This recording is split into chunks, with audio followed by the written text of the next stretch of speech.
ክቡራን ተመልካቾቻችን እንደምሰነበታችሁ የሳምንታዊው የወቅታዊ ጉዳይ መርሃ ግብራችን ነው። በዛሬው የወቅታዊ ጉዳይ መርሃ ግብራችን ባሳለፍነው ሳምንት ውስጥ ደቀ መዛሙርቶቻቸውን ካስመረቁት የቤተ ክርስቲያኒቷ ተቋም አንዱ የሰዋስወ ብርሃን ቅዱስ ጳውሎስ መንፈሳዊ ኮሌጅ ነው። በኮሌጁ ዙሪያ በትምህርት መማር ማስተማሩና ምን ያህል ተማሪዎች ተመረቁ፣ ኮሌጁ በአሁኑ ወቅት በምን ሁኔታ ላይ ነው ያለውን የሚለውና ሌሎች ተዛማች ጥያቄዎችን እያነሳን ቆይታን የምናደርገው እንግዲህ በዛሬው ፕሮግራማችን በዚህ በወቅታዊ ጉዳይ መርሃ ግብራችን ሊቀ ኅሩያን ሰርጸ አበበ የሰዋስወ ብርሃን ቅዱስ ጳውሎስ መንፈሳዊ ኮሌጅ ዲን በመካከላችን አሉ። መጋቢ ሚኒስትር ሳህሉ አድማሱና እኔም ሆነን በወቅታዊ ጉዳይ ላይ የምንቆይ ነው የሚሆነው። እንድትከታተሉ እንጋብዛለን።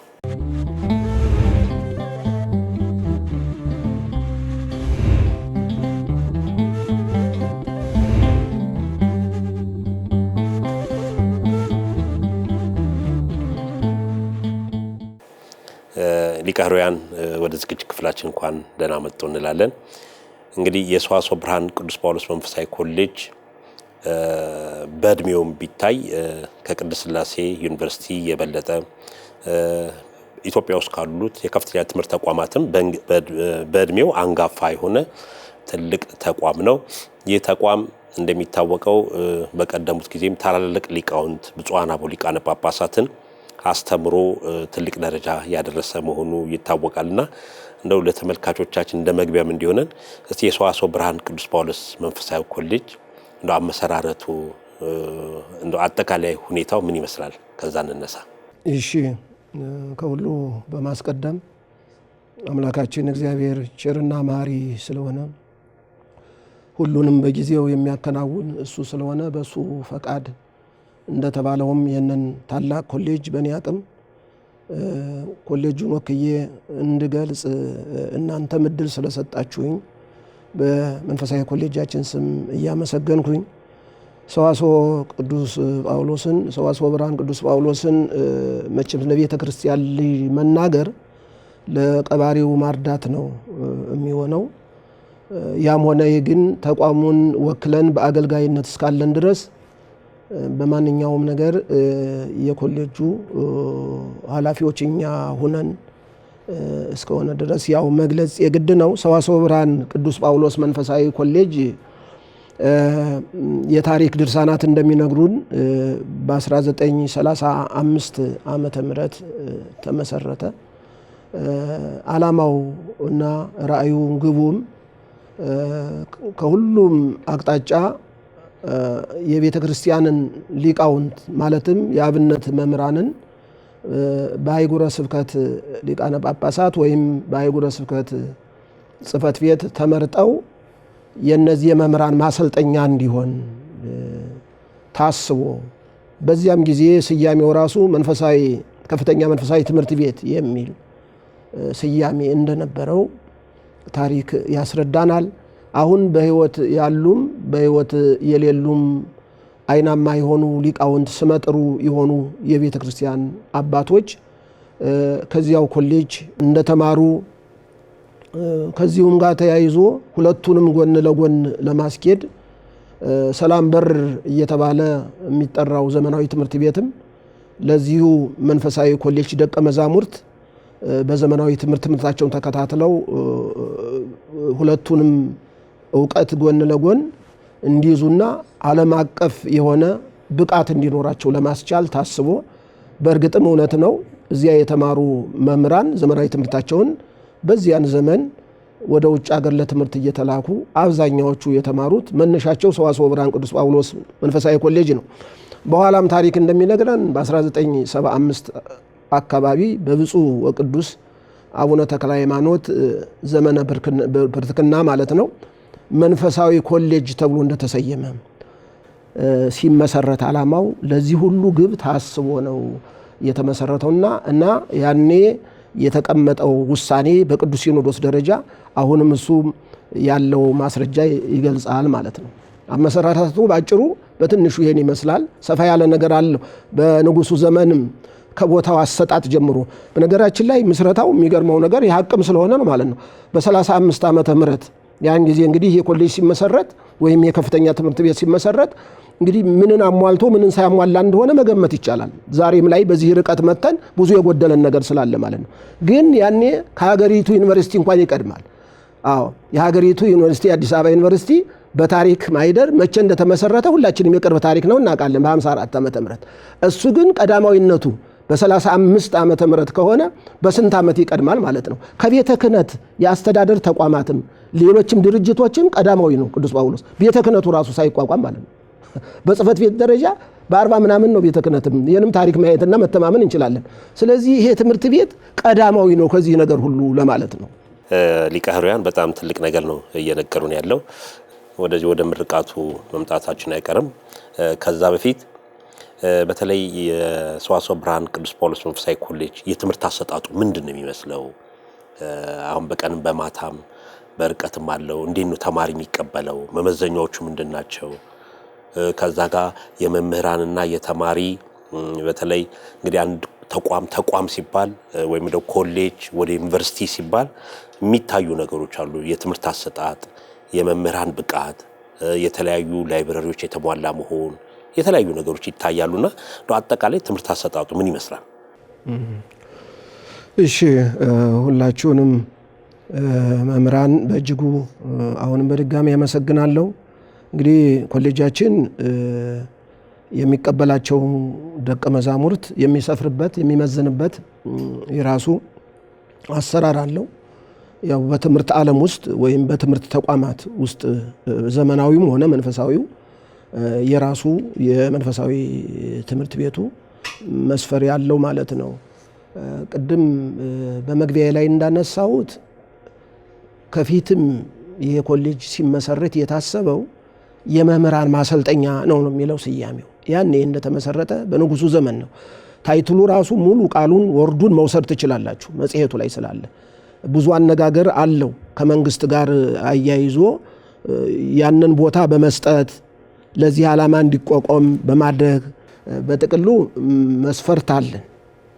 መቼም በየትኛውም አሰራር ውስጥ በታሰበው ልክ በታቀደው ልክ ህጉ በሚያዘው ልክ 100% ይሳካል ይፈጸማል ተብሎ ማሰብ ከባድ ቢሆንም ኮሌጁ ግን ዝም ብሎ በአጋጣሚ ብዙ ተማሪዎች ወደ ግቢ ስለመጡለት አግበስሶ የሚቀበል ኮሌጅ አይደለም።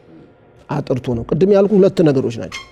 አንደኛው በዚህ በአብነቱ ትምህርት ማለትም በትርጓሜ መጻሕፍት በኩል ያው የሚመጡ ሰዎች ቢያንስ ከአንድ በላይ የጉባኤ መምህራን ይሆኑ የጉባኤ መምህር ይሄ የኮርሱም በጥንት ጊዜ ወደ ኮሌጁ መጥተው ሴሚናሪ የ4 ዓመት ነገረ መለኮት የሚማሩት ሰዎችም እንዲሁ ከአንድ በላይ የአብነት መምህራን ይሆኑ ነበር።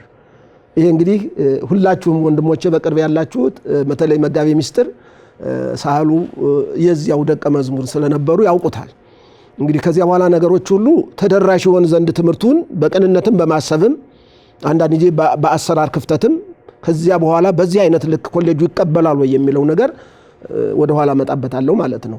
ስለዚህ በነገረ መለኮት ለ4 ዓመት እንኳን የሚገቡት ደቀ መዛሙርት ሁላችንም እግዚአብሔር ፈቅዶ በወቅቱ ገብተን ተምረናልና በዚህ አይነት ቢያንስ የአንድ ጉባኤ መምህር የሆነ ከዚያ በታች እንኳን ቢመጡ ጥሪት ልቅም ያሉ በማንኛውም በማህሌቱ በቅዳሴው በሌላውም ነገር ማህሌት ገብተው ቅኔ ተቀኝተው ስቡህ ብለው ሊወጡ የሚችሉ ቅዳሴ ቀድሰው አውደ ምሕረት ላይ ያስቀድሰው ካህን መሆናቸውን በአደባባይ አስመስክረው የሚወጡ ናቸው።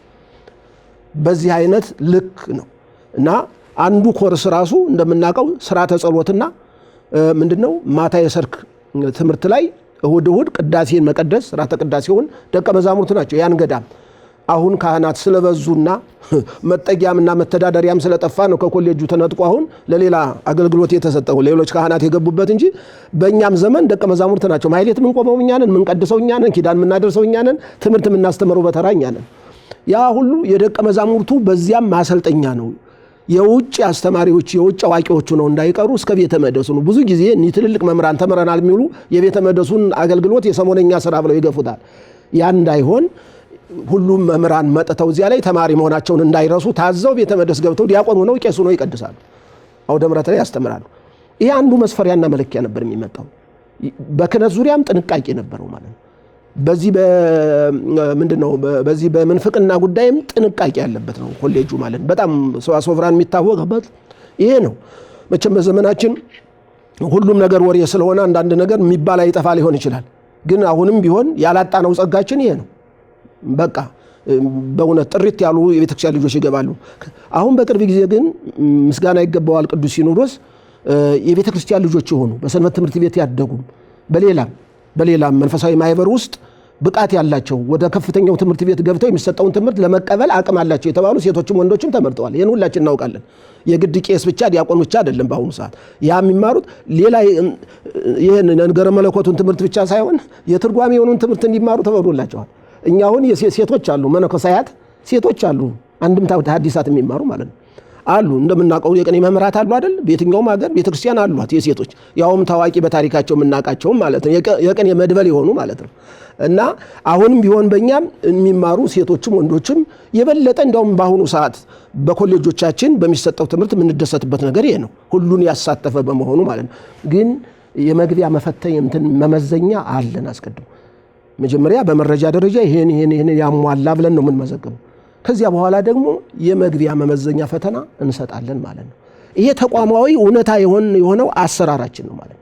ከዚያ በኋላ እንዲሁ ሰርገው የሚገቡ ተሾልከው የሚገቡ ሳናስባቸው በአንድ ጥፋተኛ የሚጠፉ ነገሮች ምናምን ሊገጥሙ ይችላል። ምክንያቱም ይሄን ስል የሚሰማ ሁሉም ኦርቶዶክሳውያን ስለሚሰሙኝ እነሱ ከሚያውቁት አንድ ትንሽ ነገር ተነስተው ሊተቹ ይችላሉ። ይሄን ነገር እንደ ተቋም ግን እኔ ተቋሜን ወክዬ የምናገረው ይሄ ነው። ነገም ከነገ ወዲያም እኔም ሆነ ሊቀ ጳጳሱ ወይም ደግሞ የኔ መንፈሳዊ ተቋም የሚያምነው በዚህ ነው። በትክክለኛ መረጃ ያላቸውና በመስፈሪያ በመለኪያ ሚዛን የገቡ ናቸው ደቀ መዛሙርቶቻችን ብለን ነው የምናምነው።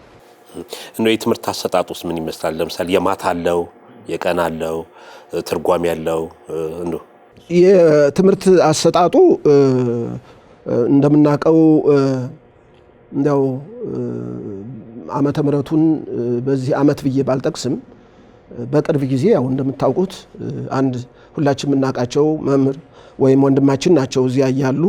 በእነሱ ጊዜ ነው ይህን የአዲስ አበባን አካባቢ በነገራችን ላይ ኮሌጁ በበጀት የሚቀበላቸው ሰዎች በጣም ጥቂቶች ናቸው። ለምሳሌ እኔ በነበርኩበት ዘመን ሳስታውስ ከ50 አንበልጥም ከአንደኛ እስከ 4ኛ ዓመት የነገረ መለኮት ደቀ መዛሙርት ተደምረው እንደገና የብሉይና የሐዲስ ትርጓሜ ደቀ መዛሙርት ተደምረው ያውም ደግሞ ሌላ ከውጭ የሚጠየቅ በጀት ከቁልቢና ከጠቅላይ ቤተ ክህነት ተብሎ በበጀት የምንማረው ሰዎች ከየአህጉረ ስብከቱ ተጠርተን ከ50 አንበልጥም ነበር። ስለዚህ ይህን ያህል እውቀት እየፈሰሰ እኒህ እውቅ መምህራን ጊዜያቸው በከንቱ እየባከነ ቤተ ክርስቲያንም ደግሞ ብዙ አገልጋዮች እየፈለገች ለምንድን ነው አውድማውን ማናሰፋው ወይም ደግሞ የመማር ማስተማሩን ሂደት ብዙ ተማሪዎችን ተቀበለን በብዛት ለምን አሰልጥነን አናስመረቅም በሚል በጎ እሳቤ በዚህ በአዲስ አበባና በአካባቢው ያሉትን አቅም ያላቸውን ደሞዝ ያላቸውን ሰዎች እድሉን እንስጣቸው፣ በተመጣጣና ክፍያ ይማሩ ወደሚል ተገብቶ በአሁኑ ሰዓት የጧት አሉ እስከ 7 ሰዓት መደበኛ ተማሪዎች የምንላቸው ናቸው ደቀ መዛሙርት። ከሰዓት የሰዓት ተማሪዎች አሉ እስከ 9፣ ከ9 እስከ 12 አሉ፣ ከ12 እስከ ምሽቱ 2 ሰዓት ደቀ መዛሙርት አሉ። በዚህ መካከል ጌታ እንዳለው መቼስ ሁላችሁም ዝግጁ አይደላችሁም፣ ሁላችሁም ንጹሕ ወማን አይደላችሁም፣ ብዙ ነገር መነገራችሁ ነገር ነበረኝ ይላል። እንግዲህ ሰው በበዛ ቁጥር ጥራት እየጎደለ ሊመጣ ይችላል፣ ታማኝነት እየጎደለ ሊመጣ ይችላል። አሁንም ቢሆን በመካከል የሚገጥመን ችግር ብዙዎቹ ያላቸውን ትርፍ ጊዜ ተጠቅመው ትምህርቱን ይፈልጉና በስራ ብዛትም በሌላ ምክንያትም ትምህርቱን ዕለት ዕለት መከታተል እና ኮሌጁ ያወጣውን መስፈርት አሟልተናል ብለው ቢገቡም እንኳን በየቀኑ የሚሰጠውን ትምህርት ተከታትለው ለምርቃት የሚያበቃቸውን ትምህርት ተምረው የመጨረሻውን ፈተና ወስደው ውጤት ገብቶላቸው እንደ ኮሌጅ ማለት ነው ይህን ያህል ነጥብ አምጥተዋል መመረቅ ይችላሉ ሲባል ነው የሚመረቀው። እስካሁንም ቅድም እንዳልኩት በሬጅስትራራችን ክፍል እኔ ለምሳሌ አሁን 3 ዓመት ነኝ። አሁን 3ኛ ዓመት 2 ወር 3 ወር ቢቀረኝ ነው ለ3ኛ ዓመት ገብቼ ማሳየት እችላለሁ። በውጭ ሰው የሚለውን ነገር እሰማለሁ፣ ጆሮዬ ክፍት ናቸው። ኮሌጅን ደግሞ እንዲሁ አይኔ እያየ አይምሮዬ እያስተዋለ ለሐሜተኛ አሳልፌ መስጠት ህሊናዬ ስለሚያፈቅድ ሁሌ እንደ ተቋም የምሰጠውን ትእዛዝ ሰጥቼ በትምህርት ጥራት ዙሪያ በተማሪ ጥራት ዙሪያ መረጃ ይሰጠኝ ይላል።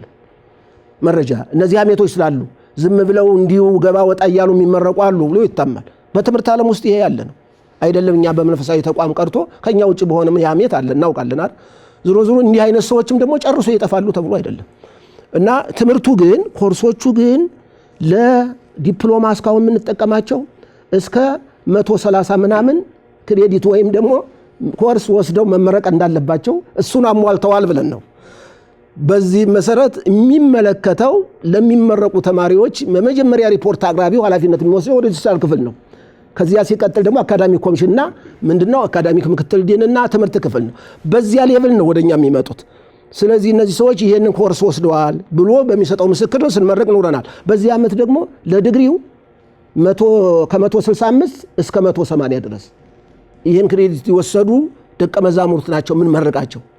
በኋላ እንመጣበት ይነሳ ሊሆን ይችላል እና አሁን ስለ ዲግሪ ተመራቂዎች አሁን አላነሳም።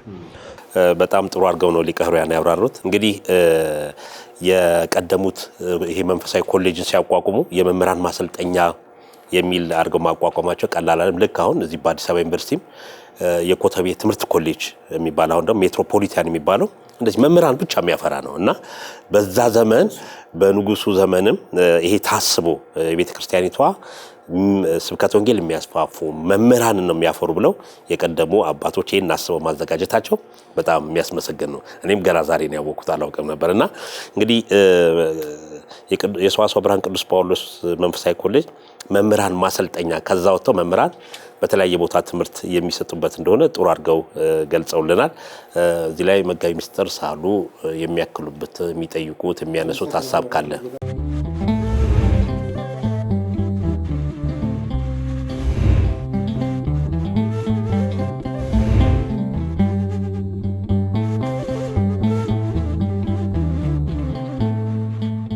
አመሰግናለሁ መምህር ጌታቸው። እኔ በዋናነት እንግዲህ ተመራቂዎች አብዛኛዎቹ ማለት ነው ቅድም ሊቀ ሕሩያንም እንደገለጹት በቤተክርስቲያናችን በቁልፍ ቦታ ላይ በኃላፊነት ላይ የሚገኙ በጣም በስራ ውጥረት ዓለም ውስጥ ያሉ ከዚህ ከቤተ ክህነት ጀምሮ እስከ አድባራት እስከ ክፍለ ከተማ ሀገረ ስብከት አድባራት እንደዚሁም ደግሞ ከዚህ አለፍ ብሎ በሀገራችን ክልል ከተሞች የዞን ከተሞች ያሉ ደቀ መዛሙርት ተመርቀዋል። እነዚህ ደቀ መዛሙርት ያው እንደሚታወቀው ቀደም ሲል በኮሌጁ ገብተው በከፍተኛ መንፈሳዊ ትምህርት ቤት በሚባልበት ወቅት የ4 ዓመት ሴሚናሪ ተምረው የተመረቁ ናቸው። አሁን እንግዲህ አድቫንስ በሚባለው ባህል መሰረት 1 ዓመት ጨምረው ነው ወደ ዲግሪ ተቀየረላቸው ማለት ነው።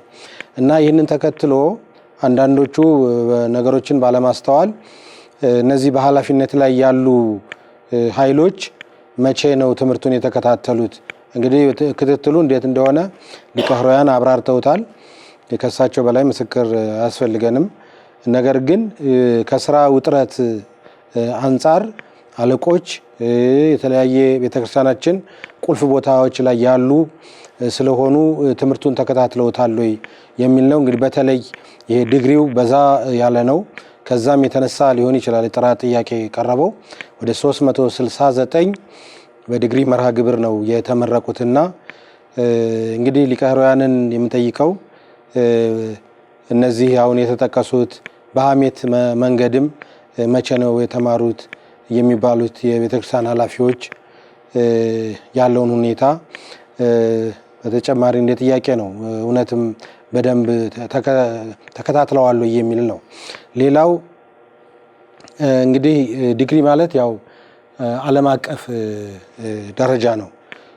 ዓለም አቀፍ ነው። ከሀገራችን ወጣ ብሎ ከሀገራችን ከአማርኛ ቋንቋም ከግዕዝም አልፎ በእንግሊዘኛ ትምህርቱ እየተሰጠ ዓለም አቀፍ እንዲሆን ነው የሚደረገውና በዚህ ዙሪያ እንዴት ነው የዲግሪውን ደረጃ አቅመ ዲግሪ የሚባለውን የተከተለ ነው ወይ? እንደዚሁም መምህራን በተመለከተ ትምህርት ቤቱ በጣም ነበር የአብነት መምህራን አሉ። ነገር ግን ይህንን የዘመኑን የአካዳሚኩን ዕውቀት ደግሞ የያዙ አሁን ባለፈው በሪፖርት እንደተገለጸው በቅድስት ሥላሴ የሚያስተምሩም በቤተ ክህነትም ያሉ በግልም ያሉ የዘመኑ ዕውቀት ያላቸው የበለጸጉ መምህራን እንደተሳተፉ ይነገራል። እንግዲህ እነዚህ የበጎ ፈቃድ ወይም ደግሞ በዘመኑ ቋንቋ ቮለንተሪ በሚባል በበጎ ፈቃድ ነውና ኮሌጁ የራሱ የሆኑ መምህራን ሊኖሩት ይገባልና በዚህ ዙሪያስ እንዴት ነው? ሌላው ጥያቄ ልጨርስ። ሶስተኛ ጥያቄ አለኝ። እንግዲህ ኮሌጅ ሲሆን ያው ከሌሎች ጋር የልምድ ልውውጥ ማድረግም ይጠበቅበታል። በተለይ በአሁኑ ሰዓት በቅድስት ቤተክርስቲያናችን እስከ ዩኒቨርሲቲ ድረስ ደረጃ የደረሰው የቅድስት ሥላሴ መንፈሳዊ ዩኒቨርሲቲ ነውና ከእሱ ጋር ያለው ኮንታክት የልምድ ልውውጥ እንደዚሁም ደግሞ የአዲስ አበባ ዩኒቨርሲቲም ብዙ ተሳትፎ ሊያደርግ ስለሚችል ከዚህ ጋር ያለው ተዛማጅ ሁኔታ እንዲገልጹልኝ ጥያቄ ነው የማቀርበውና እነዚህ መጀመሪያ ጥያቄዎች ናቸው። እጅግ አድርጌ አመሰግናለሁ። እንደውም ዛሬ ይህን እድል ስለሰጣችሁኝ ይህን ሐሜት ከዛሬ ጀምሮ ሲሆን እናስቀረዋለን፣ ያለዚያ እንቀንሰዋለን። ለዓላማ የሚያስወሩ ሰዎች ይቀጥላሉ ስራቸው ስለሆነ ማለት ነው። እውነትን የሚፈልጉ ሰዎች ግን በእውነቱ ነው። እኛ ዘንድሮ ላስመረቅ ነው የዲግሪ መርሃ ግብር ለዚህ ድርጊት መሰረታችንና መነሻችን የቅዱስ ሲኖዶስ ውሳኔ ነው። እንዲያውም መቼም መማር ተማሪ መሆን ውርደት ባይሆንም እንዲያውም እውነት ለመናገር በቤተ ክርስቲያኒቱ የቀረሽ የማይባሉን ሰዎችን ተማሩ ብሎ ክፍል ማስገባት ሊሆን ይችላል የሚከብደው ማለት ነው። እነማን እንደሆኑ እናንተው መምህር ጌታቸውም መጋቤ ምስጢር ሳህሉ አድማሱም ጠንቅቃችሁ ስለምታውቁ እዚያ ኮሌጅ በአሁኑ በአንድ ዓመት ውስጥ ጥሩ ቋንቋ ነው ለአቅመ ዲግሪ የደረስነው ሰዎች እንዴት እንደመጡ እነማን እንደሆኑ ክላስ ገብተው የተማሩ እንዲያው መቸስ እንደ ውርደት ወይም ራስን ዝቅ እንደማድረግ ወይም ደግሞ እንደሌላ እውቀታቸው እንደማቃለል ሳይቆጥሩት እነማን ገብተው እንደተማሩ ሲናይ እንደዚህ አይነት አልዋልታዎችን እዚያው ላይ ማቆም ይቻላል ማለት ነው። በመሰረቱ የቅዱስ ሲኖዶስ ውሳኔ ነው መሰረት ያልነው። በኮሌጁ ውስጥ ያሉ አይናማ መምህራን አሉ። እንግዲህ እኛ ትምህርቱን የምንሰጠው ሰዋስወ ብርሃን ዲግሪ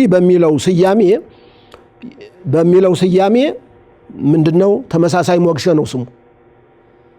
አዲስ አበባ ዩኒቨርሲቲ፣ ሌላም ዩኒቨርሲቲ ወይም ይሄው የራሳችን የቤተ ክርስቲያን ትልቁ ዩኒቨርሲቲያችን ቅድስት ሥላሴ መንፈሳዊ ዩኒቨርሲቲ የሚሰጡት ያው የምናውቀው አንድ የሚጨምረው ነገር አለ። ቋንቋ 12ኛ ጨርሰው በነጥብ ያለፉ ሰዎችን ይቀበላል ማለት ነው።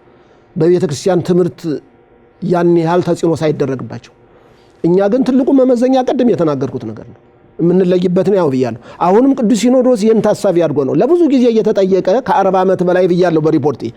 ከዚያ በላይ እስካሁን ድረስ እድሜ የረዘመበት ነገር ማስተዋል አለብን። የአብነቱ ትምህርት እዚያው ላይ ነው ተስፋ ያደረግነውና ያቀጭጫል። በቅዱስ ሲኖዶስ ደረጃ እንደ አይን ብሌን ተቆጥሮ ማለት ነው እንደ ሰጎን እንቁላል ሲኖዶሱ አይኑን ሳይነቅል ያኖርነው ትምህርት ቤት ነው። በጥንትም አባቶቻችን ዘመን ተነስቶ ነበር የዲግሪ ጥያቄ። አብነቱን ይደፈጥጠዋል፣ ያጠፋዋል እና የፈረንጅ ስያሜ ነው በሚል ነው። እኛ ግን በዘመናችን እግዚአብሔር ፈቅዶ ስንት ሊቃውንት ከኛ የተሻሉ ሲያጠኑትም ኖረው ሲመኙትም ኖሮ በእኛ ዘመን ደግሞ ነገር ጎርጉረን ታሪክ አውጥተን ፋይሎችን አፈላልገን ስናጠና እንደውም ይሄ በዘመኑ የሚጠቀምበት የትምህርት ስያሜ የተገኘው ከሃይማኖት እንደሆነ ከቤተ ክርስቲያን ነው። ዲፕሎማ የሚለው ታሪክ ከአንድ በዚህ በአፍሪካ ውስጥ ያለ የቄሶች ትምህርት ቤት እንደተገኘ ከገዳም እንደተገኘ ሁሉ ታሪክ አረጋገጠ። ስለዚህ ምናችን ተቀምተናል እንጂ እኛ የሰው እንትኖች አይደለንም በሚል እንግዲህ ሲያስኬደናል ወደሚል ነገር ውስጥ አለ። ሁለተኛ ደግሞ እኛ ምናልባት የፈረንጅ ቋንቋ ወይም ደግሞ የባዕድ ቋንቋ ሳናውቅ በመቅራት ሁሉም ሰው ያን ነገር መቼስ ላይናገር ይችላል። ወይም በዘመናዊ ትምህርት ተለክቶ እዚህ ደረጃ ደርሷል፣ እዚህ ኮሌጅ፣ እዚህ ዩኒቨርሲቲ ተመርቋል ላይባል ይችላል። ግን ከዚያ በላይ ቤተክርስቲያኒቱ የፈለገችው በራሷ ቋንቋ በልሳነ ግዕዝ እና ሀገር በቀል በሆነው ቋንቋችን ደግሞ በአማርኛም ይሁን በኦሮምኛም ይሁን በእንግሊዘኛም ይሁን በሌላ የኢትዮጵያ ቋንቋ የቤተ ክርስቲያን ልጆች በቋንቋቸው እስከ ማስተርስ እስከ 2ኛ ዲግሪ ድረስ መድረስ አይቻልም ወይ የሚለውን ጥያቄ አንስተን ተሞክሮ በቀደም በምርቃት ፕሮግራማችን ላይ በሪፖርት እንዳነሳሁት ሁሉ እነዚህን ሁሉ የህንድ ኦርቶዶክስ ቤተክርስቲያን ምስራቃውያን ኦርቶዶክስ የምንላቸው ከኛ የሚለዩት የግሪክ የራሻ በራሳቸው እስከ ዶክትሬት ድረስ እንደሚያስመርቁ ይህን አለ። በራሳቸው ሀገር በቀል ቋንቋ ማለት ነው የሚሰጡት ዲግሪ ማስተርስም ሀገራዊ ነው።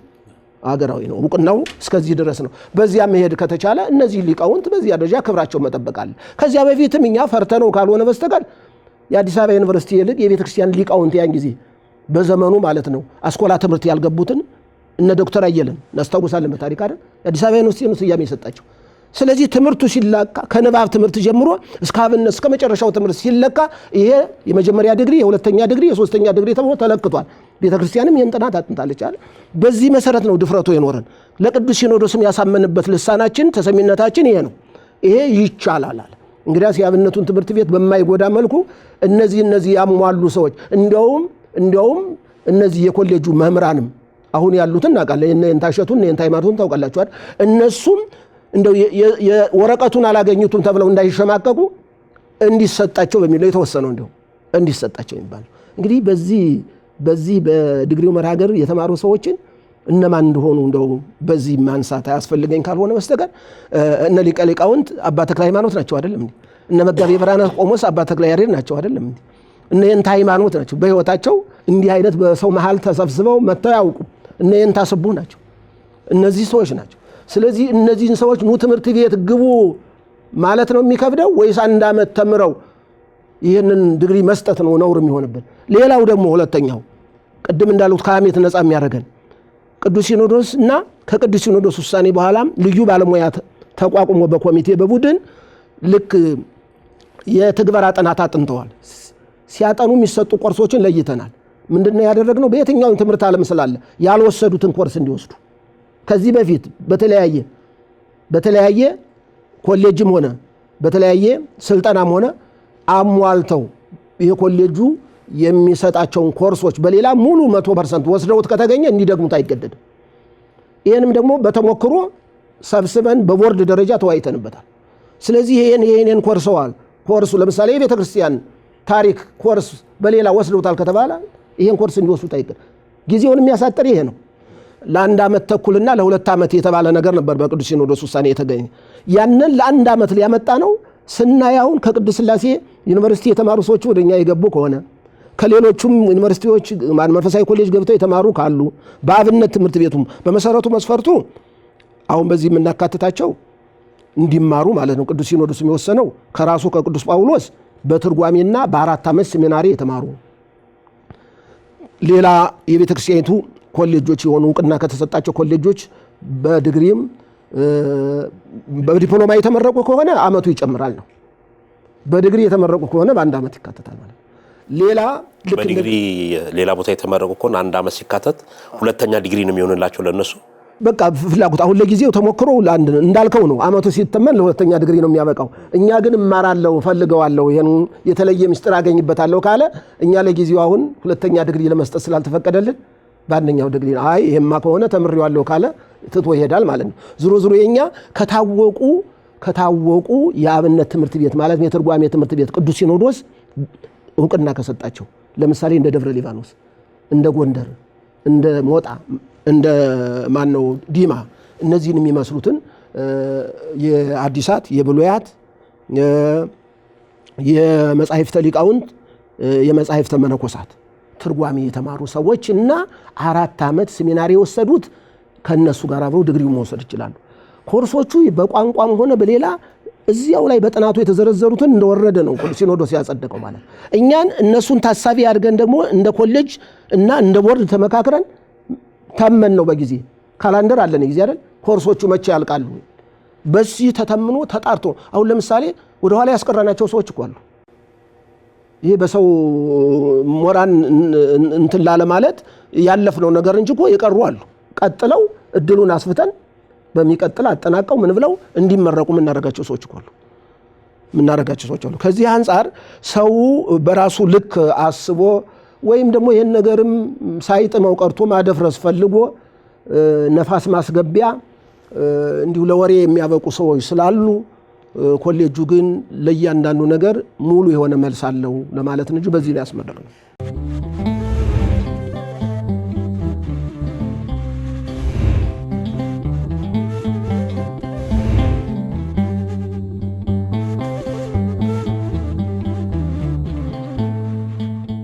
ክቡራን ተመልካቾቻችን የዛሬው ወቅታዊ ጉዳይ መርሃ ግብራችን የተከታተላችሁትን መስል ነበር። በዛሬው በሰዋስወ ብርሃን ቅዱስ ጳውሎስ መንፈሳዊ ኮሌጅ ትምህርትን በተመለከተ ሊቀ ኅሩያን ሰርጸ አበበ የሰዋስወ ብርሃን ቅዱስ ጳውሎስ መንፈሳዊ ኮሌጅ ዋና ዲን በመካከላችን ተገኝተው ጉዳዩን በማንሳት ነው ውይይት ስናካሄድ የነበርነው። እንግዲህ መርሃ ግብሩን ይዘን የቀረብነው መጋቢ ሚኒስትር ሳህሉ አድማሱ እኔም ጌታቸው በቀለ ከመላው የስቱዲዮ ባለሙያዎቻችን ጋር በመሆን ነበር። እኛ በዚሁ እናጠናቀቃለን። ቀሪውን የኢትዮጵያ ኦርቶዶክስ ተዋሕዶ ቤተክርስቲያን መገናኛ ብዙሃን መርሃ ግብር እንድትከታተሉ እየጋበዝን በዚሁ እንሰናበታለን። ሰላም።